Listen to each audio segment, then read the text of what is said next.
According to one of Pew Research's latest surveys, women lean on more sources for emotional support than men do across the board, whether it's mothers, extended family, mental health professionals, and they do it far more often. Look at these numbers. 54% of women are likely to turn to their mother for emotional support compared to just 42% of men. And the same trend shows up with an even bigger gap regarding friends, with 54% of women leaning on a friend for support when they need it compared to only 38% of men. Hey, my name is Todd, and thanks for stopping by. I'm a researcher, a psychologist, an author, and a men's advocate. In this series, I'm going to apply some lessons from book 1 of my Rules of Engagement series, available soon, to expose myths and misconceptions behind modern women's neediness, especially how women have weaponized emotional language to shame men and to deflect from their own insecurities. If you're tired of being pathologized for your independence, you're in the right place. So let's get back into the Pew study. About 1 in 6 Americans say that they feel lonely all or most of the time, but there's no significant difference, really virtually no difference at all between men and women who respond in that way. So the idea that men are somehow more lonely is an absolute myth. Women today run for more social support, emotional support than men in nearly every category, from partners to parents, friends, even mental health professionals. Yet you'll hear over and over that men are the ones who are broken and lonely. But the truth is not that men are lonely. It's that women are so needy that they think men are lonely because men don't require the same social and emotional validation to be happy. So women think to themselves, I need someone to talk to.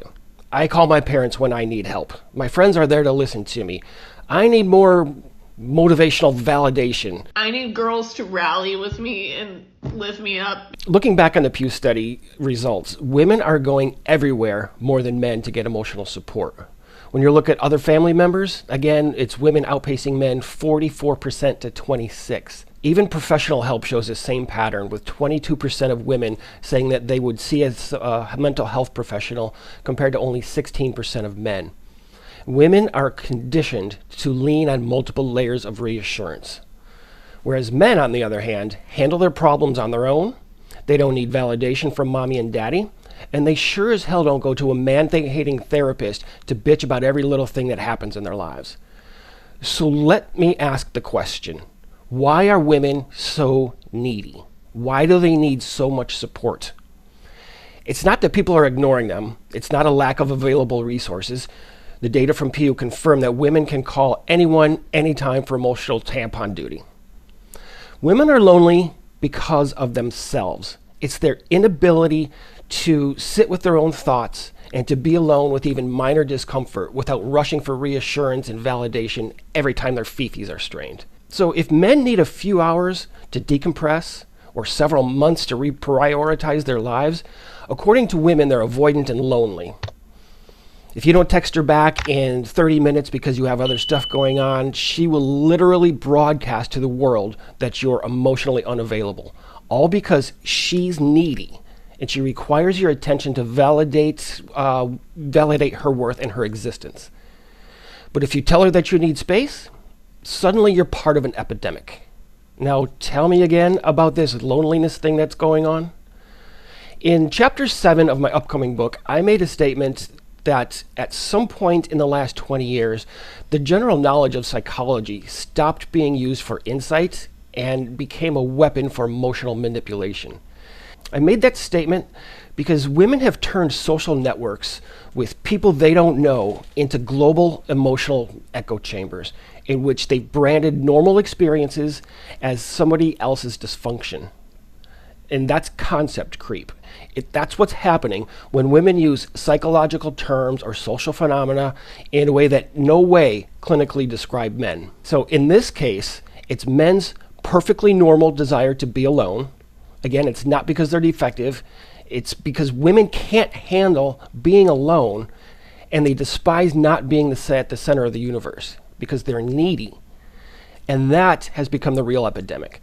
Not the fake one, like the so-called male loneliness bullshit that they've been spewing out without evidence, but a data-driven fact. Women are needy. They need social contact and support. Guys, you're fine. She needs attention. You don't need attention. Therefore, she says you're lonely because you don't demand constant validation or help. And also, you're avoidant, you're cheap, you're a loser, you're a narcissist, you're an incel, and whatever else. And they're still trash when I do randomly meet people in public. All because she thinks that you should need the same amount of emotional support and validation as she does. Quite simply, we're in a culture of women who can't tolerate being by themselves, who cannot accept that being alone is normal, and instead they demand that men fix themselves and their alleged loneliness to meet their own neediness. Now, we can explain so much of this as just a simple classic defense mechanism, particularly deflection. She calls you controlling while she's tracking your location. She's expecting you to make the moves, to initiate contact, and she cries on Instagram and TikTok when there are no men at the speed date. And she has the audacity to label you as lonely. The male loneliness epidemic. The male loneliness epidemic. The male loneliness epidemic. Male loneliness epidemic. Male loneliness epidemic. Because, you guessed it, she's needy for attention and she cannot stand in her own sense of isolation, even though she has access to more support than any man you know. The truth is that men have close friends too.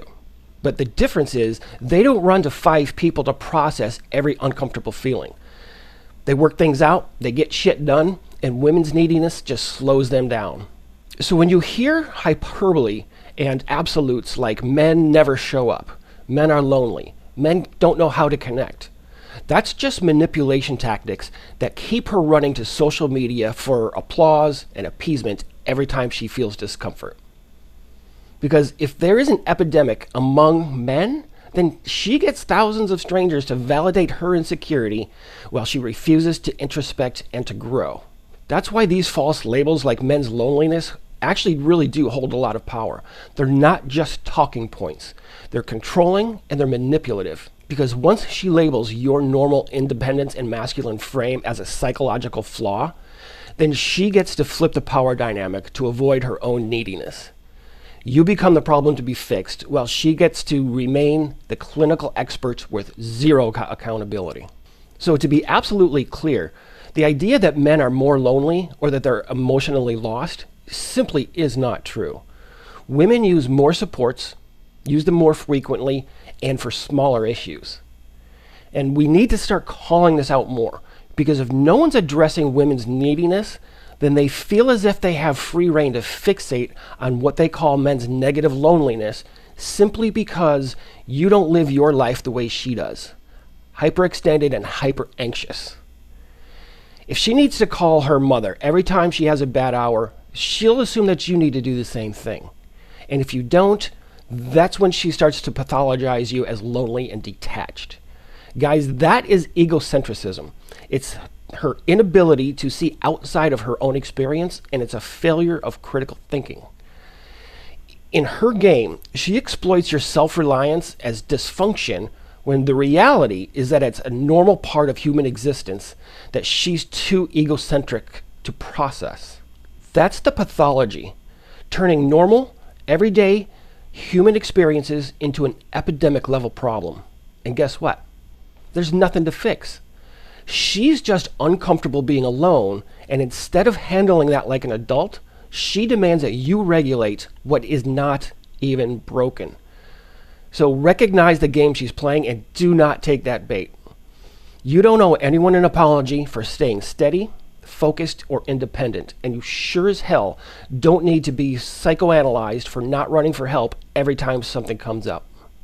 Have the balls to look her in the eyes and say, I'm not broken just because I don't need saving. And I'm not here to fix your fear of being alone. And remember, she does not get to play Freud. That's projection in action. It's her handing you her insecurities like an emotional hot potato and making them your job to manage. If you buy into her neediness that's backed by shame and guilt-ridden accusations instead of holding your ground, the cycle just continues to feed on itself. She's needy, she blames you, she demands that you fix it, it drives you further away, and she grows even needier while she gets validation from family, friends, and millions of online strangers. So, let her be stuck and needy and running to strangers for dopamine, posting about her feelings instead of addressing them. And remember that the problem is not that men are lonely. The problem is that women pathologize independence rather than addressing their own readiness. So let me know your thoughts. Be sure to subscribe while you're here, because I'll be back very soon with part 2 of my dive into the female neediness epidemic, in which I'll unpack more data from Pew Research and other sources backed by more solid psychological theories to confirm that, as we know, men are no more lonely than our women, and they sure as hell are not as needy.